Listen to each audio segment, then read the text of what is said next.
Hello សួស្តីអ្នកទាំងអស់គ្នានៅពេលនេះដើម្បីកុំឲ្យជួបជនស្បិនជូរយើងមកសង្ខេបខ្លីៗដែលត្រៀមនឹងចេញនៅអាទិត្យនឹងបន្តិចទៅហើយបើសិនជាអ្នកទាំងអស់គ្នាពេញចិត្តវីដេអូនេះកុំភ្លេចចុច like និង subscribe ឲ្យ admin ម្នាក់មួយផងហើយចំពោះបងប្អូនយើងដែលមិនទាន់បានស្ដាប់នៅទេអាចទៅសាកស្ដាប់លេងៗបានចាប់ពីភាគទី267ឡើងទៅអាហ្នឹងគឺតពីសាច់រឿងគេលេងរាល់ថ្ងៃហ្នឹងហើយមួយវិញទៀតបើសិនជាចង់ស្ដាប់សាច់រឿងបានលឿនជាងហ្នឹងគឺអាចទំនាក់ទំនងមកកាន់ admin បានមួយខែតែ$1កន្លះទេបើមានចំណាប់អារម្មណ៍អាចទៅមកកាន់ admin បានលេងនៅក្នុង comment ព័ត៌មានលម្អិតក៏នៅ comment ដែរបើ check មើលទៅបើសិនជាអូខេគឺអាចទំនាក់ទំនងមកកាន់ admin បានតោះកុំឲ្យខាតពេលវេលាយូរជាងមកបន្តសាច់រឿងរបស់យើងបន្តភាពមុនជាមូគឺបានជំបញ្ជាឲ្យមនុស្សគ្រប់គ្នាធ្វើដំណើរទៅកាន់រាជធានីភ្លាមៗតែម្ដងនៅពេលដែលពួកគេខិតជិតទៅដល់រាជធានីពួកគេបានឃើញក្រុមមនុស្សច្រើននៅតាមដងផ្លូវមានមនុស្សជាច្រើនអ្នកនាំសារផ្សេងៗមកពីប្រទេសនានាកំពុងធ្វើដំណើរទៅកាន់រាជធានីដូចគ្នាការឡើងក្រុងរាជរបស់អតីតថ្មីមិនមែនជារឿងតូចតាចនោះទេដូច្នេះវាគឺជាពិធីដ៏ធំដុំខ្លាំងណាស់នៅក្នុងទីក្រុងមានទាហានការពារយ៉ាងតឹងរ៉ឹងនិងចល័តគ្រប់ទីកន្លែងមុនពេលដែលប្រជាអធិរាជមិនទាន់បានស្លាប់គឺរាជវង្សចាងកាងគឺជារាជវង្សដ៏រឹងមាំបំផុតវាអាចប្រឆាំងជាមួយនឹងប្រទេសធំៗចំនួន5នៅក្នុងពេលតែមួយបានប៉ុន្តែបន្ទាប់ពីអធិរាជបានរងរបួសនិងត្រូវបានគេចាត់ទុកថាជាមនុស្សស្លាប់រាជវង្សចាងកាងហាក់បីជាបានចុះខ្សោយប៉ុន្តែប្រជាអធិរាជថ្មីគឺមានដំកតេល្អមានជីវធម៌ខ្ពស់បានប្រព្រឹត្តចំពោះនិកាយគ្រប់កន្លែងដោយសប្បុរសព្រះអង្គគឺពិតជាមានចិត្តសប្បុរសនិងជីវធម៌ចំពោះនិរមសានៃប្រទេសផ្សេងៗផងដែរព្រះអង្គមិនត្រឹមតែប្រគល់ទឹកដីដែលប្រជាអធិរាជមុនបានយល់ត្រឡប់មកវិញនោះទេគាត់បានយកអីឲ្យពួកគេទាំងអស់ហើយសន្យាថានឹងសងប្រាក់ទៅកាន់ពួកគេវិញទៀតផងហើយក៏ព្រះអង្គមានឆន្ទៈក្នុងការជួសជុលទំនាក់ទំនងរបស់ពួកគេទៀតផងពួកប្រទេសទាំងអស់នោះគឺពិតជាមានសេចក្តីសំណោះរីករាយចំពោះអធិរាជថ្មីនេះខ្លាំងណាស់ហើយបានថ្វាយសេរីរឿងដល់ព្រះអង្គទៀតផងពួកគេបានថាប្រជាអធិរាជថ្មីលីងយូស៊ីនេះគឺជាអ្នកកំពុងតែឆ្លាតវៃម្នាក់ក្នុងកំឡុងពេល100ឆ្នាំដែលកម្រនឹងឃើញណាស់ក្រៅពីនេះទៀតនោះប្រជាអធិរាជថ្មីដែលមិនទាន់បានឡើងក្រោយរាជនេះបានអញ្ជើញសមាជិកនិកាយផ្សេងៗចូលរួមពិធីក្នុងការឡើងក្រោយរាជរបស់ព្រះអង្គទៀតផងជាមួយនឹងប្រទេសផ្សេងៗមានពាក្យអាចារ្យបារាំងបានថាប្រជាអធិរាជថ្មីនេះកម្រងសរសេរព្រះរាជកិច្ចអំពីអក្រកម្មរបស់ព្រះអង្គហើយនឹងទទួលយកការដាក់ទោសអំពីឋានសួគ៌សម្រាប់រយៈពេលប្រមាណឆ្នាំចុងក្រោយនេះនៃការធ្វើកំណែតម្រង់ដែលឥតប្រយោជន៍របស់ស្ដេចអង្គមុនហើយគាត់នឹងធ្វើការស្វែងរកការភ័យទោសអំពីឋានសួគ៌ហើយអធិដ្ឋានសូមឲ្យ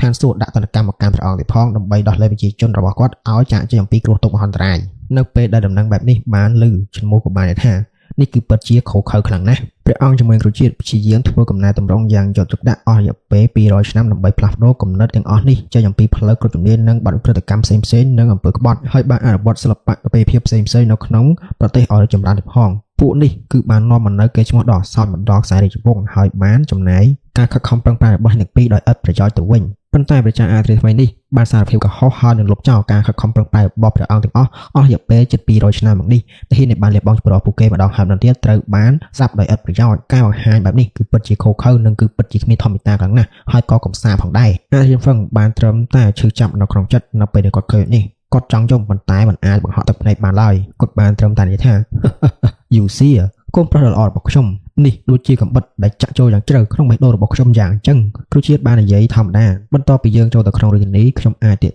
ទងកងទ័ពចាស់ៗរបស់ខ្ញុំបានមន្ត្រីភេជ្ជនៃតុលាការអធិរាជនិងគ្រប់គ្រងព្រះមហាក្សត្រផងដែរដោយមានកងទ័ពហាមឃាត់របស់ឆ្នាំនេះដែលបានលាក់ខ្លួននៅក្នុងសរសៃវិញ្ញាណទាំង9យើងអាចវិភាគការរាជធានីនៅក្នុងរយៈពេលណាក៏បានដែលយើងចង់ធ្វើបញ្ហាទីមួយគត់គឺថាគឺជាប្រាសាទពលរដ្ឋរាជាជាមួយនឹងនិកាយតាវជាមួយនឹងព្រះរូឡៃដែលបាននៅទីនេះនៃសាសនាឈិនខ្ញុំនឹងត្រូវប្រើប្រាស់អំណាចនិកាយរបស់ឯងដើម្បីបញ្ជូនយើងទៅកាន់ទីក្រុងដើម្បីជួបទៅកាន់ពួកគេហើយរឿងនេះគឺពឹងពាក់ទៅលើឯងហើយឈិនមូក៏បានយល់ព្រមផងដែរហើយគាត់ក៏មិនបានបង្ហាញនៃការមិនពេញចិត្តអ្វីឡើយបន្ទាប់ពីឃើញនេះហើយគ្រូជាតិក៏បានភ្ញាក់ផ្អើលគាត់បាននឹកស្មានថាឈិនមូនឹងយល់ព្រមងាយៗបែបនេះឡើយកម្លាំងនៃប្រាសាទពលរដ្ឋរាជាជាមួយនឹងនិកាយតាវបានខ្ចាត់ខ្ចាយគ្រប់ទីកន្លែងពួកគេចង់គ្រប់គ្រងឋានការនេះទាំងមូលប៉ុន្តែនៅតែមិនសល់ទុកនៅចំណុចខ្វះខាតដល់ឡើយឈិនមូបានឈប់នៅពីចម្ងាយពីទីក្រុងពួកគេកំពុងតែស្នាក់នៅក្នុងទីក្រុងម៉ាគីដែលឆ្ងាយប្រហែលជាពី3000ម៉ាយអំពីរាជធានីនៅពីមុខពួកគេនេះឈិនមូបានទិញអាហារពេលព្រឹកមួយចំនួនខណៈពេលដែលគាត់បាននិយាយថាមើលទៅវាដូចជានំផែនខេកនេះយ៉ាងអញ្ចឹងនៅពេលដែលវាបានរៀលដាលពេកវានឹងដួលរលំនៅពេលដែលវាប៉ះជាលើកដំបូងនំផែនខេករបស់ពួកគេនៅពេលដែលវាកាន់តែធំវាក៏កាន់តែស្ដើងដូចគ្នានៅពេលដែលព្រះអង្គឡើងសោយរាជ្យនឹងមិនមានអំណាចគ្រប់គ្រាន់ដើម្បីការពារគាត់នោះទេព្រះសង្ឃនិងពូនិកាយតាដែលនៅសេសសល់នៅក្នុងផ្ទះរបស់ពួកគេនិងមន្ត្រីផ្សេងៗទៀតនឹងត្រូវបានគ្រប់គ្រងទៅដល់ស្ដេចដូចជាមួយនឹងមន្ត្រីទាំងអស់ចំនួនវិញមនុស្សទាំងនោះមិនអាចនៅក្នុងទីក្រុងអធិរាជដើម្បីការពារទៅកាន់គាត់បានឡើយនំផែនខេកបានជៀនរួចហើយម្ចាស់តូបក៏បានខ្ចប់វាមកឲ្យឈិនមួយគ្នានៅពេលឈិនមុខបាននិយាយចប់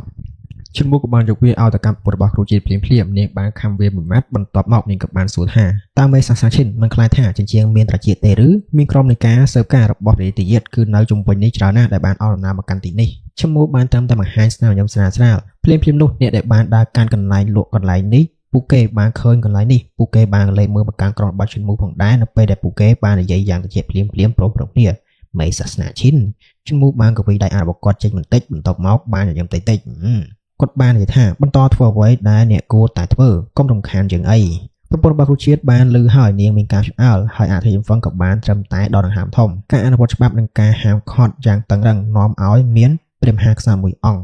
គមេសាសនាឈិនឯងកំពុងតែធ្វើឲ្យខ្ញុំភ័យខ្លាចសាសនារបស់ឯងបានធ្វើឲ្យខ្ញុំភ័យខ្លាចពេកហើយគ្រូជាតិបាននិយាយបន្តថាការអនុវត្តច្បាប់និងការហាមឃាត់យ៉ាងតឹងរ៉ឹងដើម្បីឈានទៅមុខជាមួយគ្នានេះគឺជាឈុតឆាកនៃការឡើងគ្រងរាជ្យរបស់ព្រះចៅអធិថ្មីព្រះអង្គគឺពិតជាគួរឲ្យព្រួយបារម្ភណាស់ទោះបីជាយ៉ាងណាក៏ដោយចាប់តាំងពីនិកាយពិសាឋានសួគ៌ត្រូវបានបង្កើតឡើងកាលពី 20,000 ឆ្នាំមុនមកហើយនោះដែលមិនមាននិកាយណាមួយដែលអាចហៅខ្លួនឯងថាជាព្រះចៅអធិបានទេព្រះអង្គគួរតែអាចស្ងប់ប្រតិបានហើយព្រះចៅអធិជនហ្វឹងបាននិយាយទាំងកំហឹងអ្នកទាំងអស់គ្នាជាផ្នែកមួយនៃនិកាយវិស័យឋានសួគ៌សូម្បីតែភរិយារបស់លោកក៏ជាផ្នែកមួយរបស់ពួកគេដែរខ្ញុំគ្រាន់តែជាអ្នកខាងក្រៅតែប៉ុណ្ណោះកុំព្យាយាមបញ្ឆោតខ្ញុំអីឈិនមូបានសួរភ្លាមៗថាតើព្រះអង្គចូលរួមជាមួយនឹងនិកាយរបស់ខ្ញុំដែរទេបាទអញ្ចឹងឈិនមូទៅកន្លែងណាក៏ប្រម៉ូទដែរបាទតែមុខទៀតហ្នឹងកាន់តែកំពូលនៃប្រម៉ូទដែរប្រម៉ូទឲ្យចូលរួមអញ្ចឹងណាអញ្ចឹងបើអត់គ្នាលក់ដូរហ្នឹងចំនួនហ្មងអធិជនហ្វឹងបានថាតើយើងអាចចូលរួមបានដោយរបៀបណាទៅចង្រៃយកគណៈពេលនោះពួកគេក៏បានធ្វើណាជិតទៅដល់ទីក្រុងអធិជនហ្វឹងបានមើលទៅកាន់ទ្វារក្រុងហើយបន្ទាប់មកគាត់បានឃើញថាទ្វារទាំងនោះត្រូវបានយាមហាមឃាត់យ៉ាងតឹងរ៉ឹងមិនឲ្យអ្នកខាងក្រៅចូលបានងាយៗទេ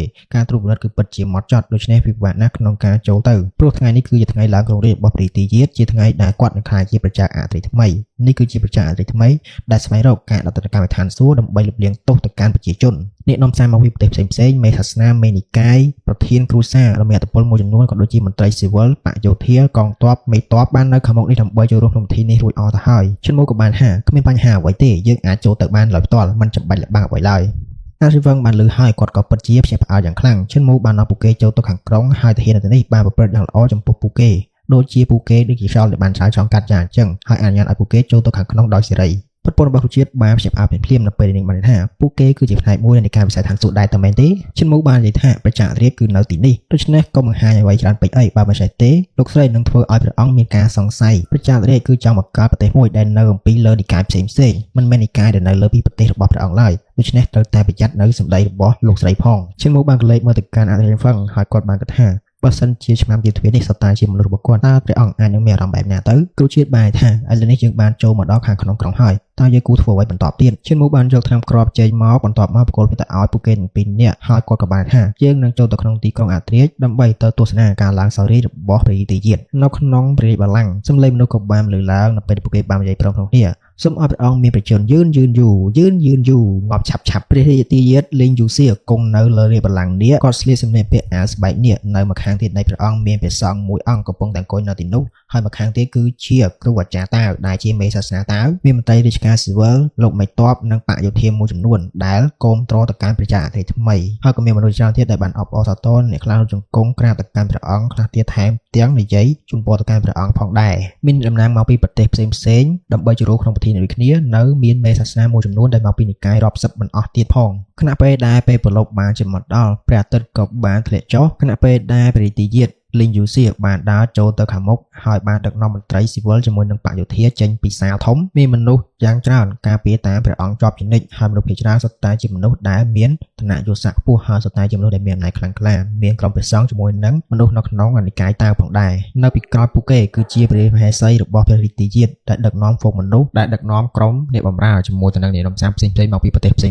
ៗដូចគ្នាលីងយូសៀបានឡើងទៅកាន់កំពូលប្រាសាទដែលមានកម្មជណ្ដើរសរុបចំនួន999កម្មហើយបន្ទាប់មកព្រះអង្គក៏បានលុតជង្គង់នៅចំពោះប្រាសាទនៅពេលដែលសម្លេងដរាលើកមួយបានមកលើកឡើងមកភ្លាមព្រះរល័យនឹងចេញព្រះរាជក្រឹត្យហើយសូមព្រះអង្គទទួលយកព្រះរាជក្រឹត្យព្រះសង្ឃមួយអង្គបានដើរចេញមកភ្លាមហើយការស្មៃពន្លឺចេញពីក្រឹត្យនោះគឺពិតជាអស្ចារ្យណាស់វាបានធ្លាក់ទៅក្នុងដៃរបស់ព្រះរាជាជាតិលីងយូស៊ីភ្លាមលីងយូស៊ីបានលុតជង្គង់ភ្លាមដើម្បីទទួលយកក្រឹត្យនេះហើយក៏បាននិយាយដោយគោរពថាជនល្មើសដែលមានទោសនេះនឹងទទួលយកក្រឹត្យរបស់ព្រះហើយនឹងធ្វើការគោរពបូជាទៅកាន់ព្រះអង្គនៅខាងក្រោមសាលពួកមន្ត្រីរាជការនិងរាជវង្សពួកគេមានការឆ្ងល់ហើយបានត្រឹមតែអង្គបានចុះមិនហ៊ាននិយាយអ្វីទេមន្ត្រីផ្សេងមានទាំងព្រះសង្ឃបានសូត្រធម៌ខ្លាំងព្រមគ្នាជាមួយនឹងសម្លេងរបស់ព្រះធម៌របស់ព្រះពុទ្ធសាសនាពន្លឺពុទ្ធសាសនាបានរះដល់កម្ពស់10000 ហ្វីត ដែលនាំឲ្យបង្ហាញអត្តភាពដ៏អស្ចារ្យមកកាន់សកលលោកមានផ្កាយឋានសួគ៌ហៀហូចេញពីលើអាកាសហើយបានបង្ហាញនៅចំហាយរបស់ព្រះពុទ្ធដ៏អស្ចារ្យព្រះសង្ឃបានអានព្រះរាជកឹករបស់ព្រះរូឡៃហើយក៏បានមានបន្ទូលជាចម្បងថាព្រះចាអត្រេជនហ្វឹងគឺជាជនផ្ដាច់ការ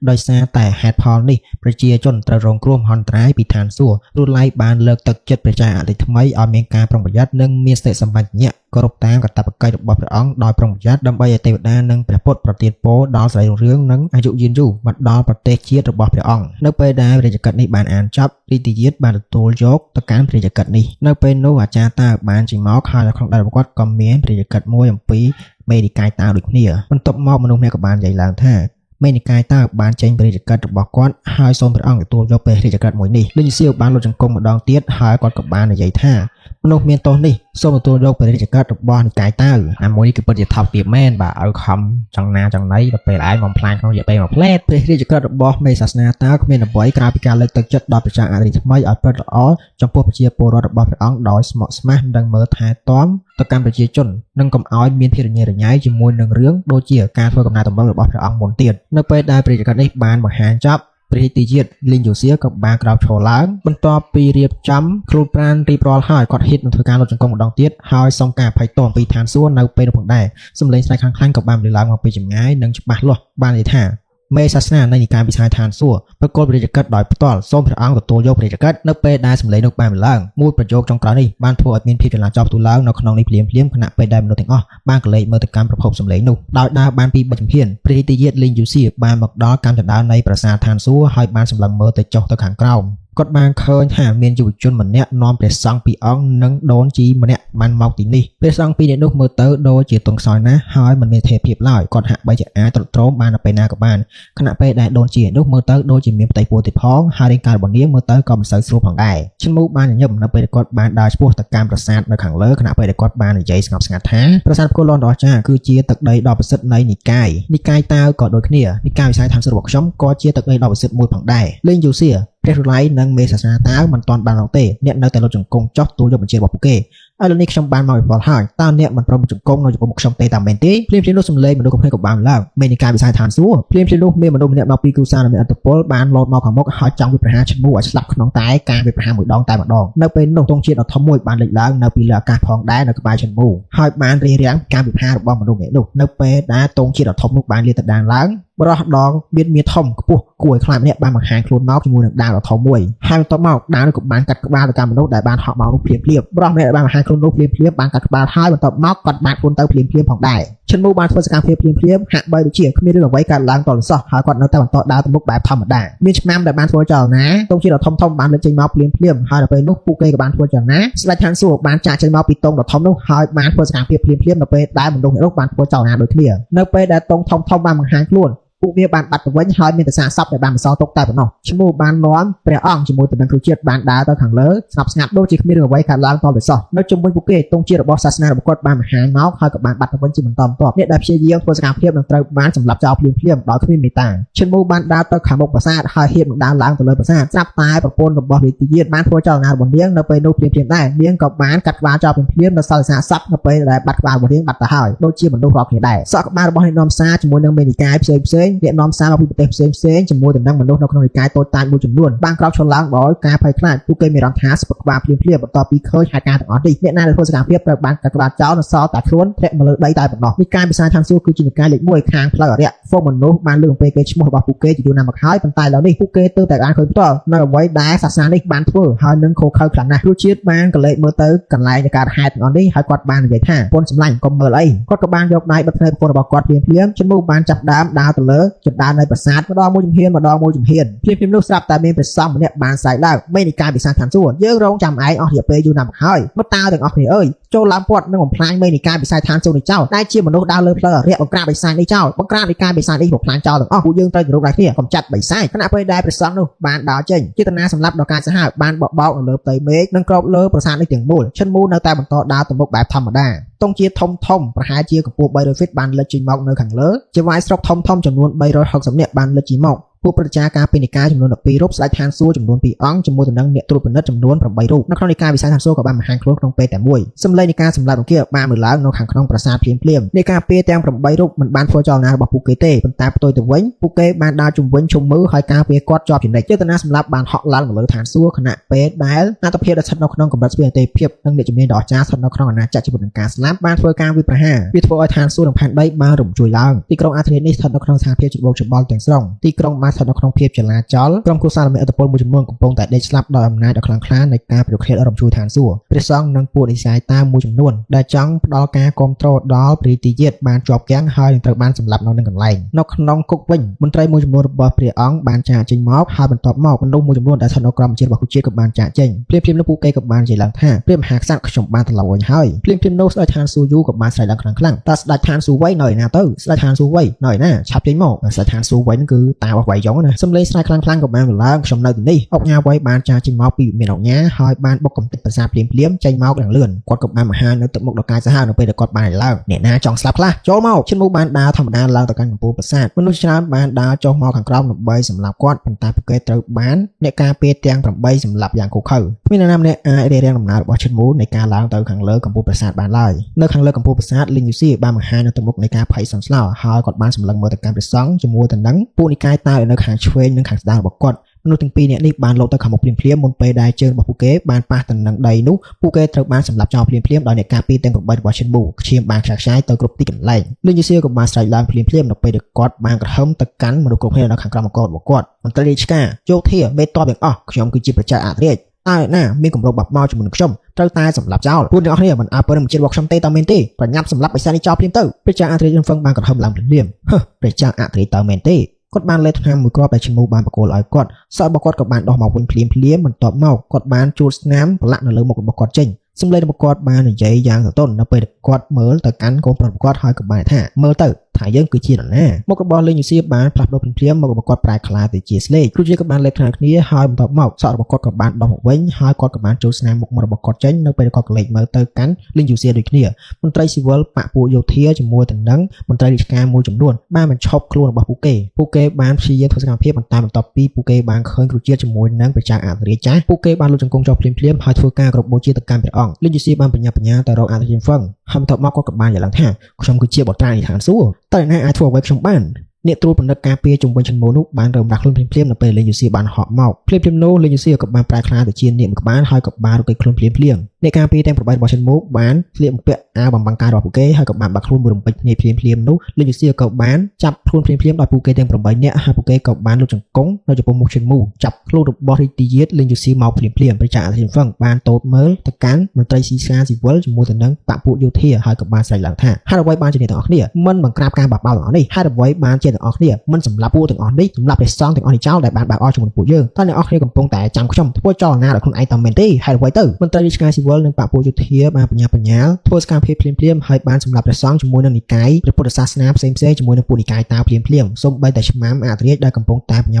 ាមកវិប្រហារពួកគេក៏ដូចគ្នាផងដែរនៅពេលឈិនមូបានទៅដល់កំពូលប្រាសាទភ្លាមៗដែលលីងយូស៊ីកំពុងតែលុតជង្គង់ចុះឈិនមូបានអោនក្បាលចុះហើយបានផ្អៀងក្បាលរបស់លីងយូស៊ីហើយគាត់បាននិយាយតិចៗថាព្រះអង្គម្ចាស់ខ្ញុំមិនបានធ្វើបែបនេះដើម្បីជួយសង្គ្រោះប្រជាអធិរាជទេនេះគឺជាអ្វីដែលខ្ញុំធ្វើសម្រាប់ស្ដេចឋានសួគ៌ឈៀននិងស្ដេចឋានសួគ៌លូនៃនិកាយរបស់ខ្ញុំដែលឯងបានសម្លាប់លីងស៊ីបានស្ដាប់ហើយគាត់មានការផ្អើលគាត់បានទ្រង់ស្រឡឹងហើយថាឯងជំនួសបានទាញយកដាវវត្តចេញមកភ្លាមៗហើយបានកាត់ក្បាលលីងយូស៊ីចោលភ្លាមៗត្រឹមតែមួយកាំបិតប្រជាអធិរាជហ្វឹងជាមួយនឹងគ្រូជាតិបានទៅដល់កំពូលប្រាសាទនៅពេលដែលក្បាលរបស់លីងយូស៊ីត្រូវបានកាត់ផ្ដាច់ហក់ទៅលើមេឃបាត់ទៅហើយបេះដូងរបស់អធិរាជហ្វឹងបានញ័រយ៉ាងខ្លាំងនៅពេលគាត់សម្លឹងមើលទៅខាងក្រោយខ្នងរបស់ឈិនមូនៅពេលដែលគាត់ឃើញយុវជនម្នាក់នេះបានរូនឈាមចេញពីដាវរបស់គាត់ហើយដាក់វាចូលទៅខាងក្នុងស្រោមវិញវាធ្វើឲ្យគាត់មានការភ័យខ្លាចយ៉ាងខ្លាំងចំពោះសកម្មភាពរបស់ឈិនមូនេះប្រពន្ធគ្រូជាតិក៏បានដើរទៅដល់ខាងមុខហើយនាងក៏បានឃើញដាវនោះដាក់ចូលស្រោមអធិរាជហ្វឹងបានផ្ដោតអារម្មណ៍គាត់ទៅលើខាងក្រោយខ្នងរបស់ឈិនមូការព្រួយបារម្ភហាក់បីជាបានលេចឡើងនៅលើមុខរបស់គាត់សមរភូមិត្រូវបានបញ្ចប់ទៅស្ងប់ស្ងាត់ឡើងវិញព្រះសង្ឃនិងពួកនិកាយតានិងនិកាយពុទ្ធសាសនា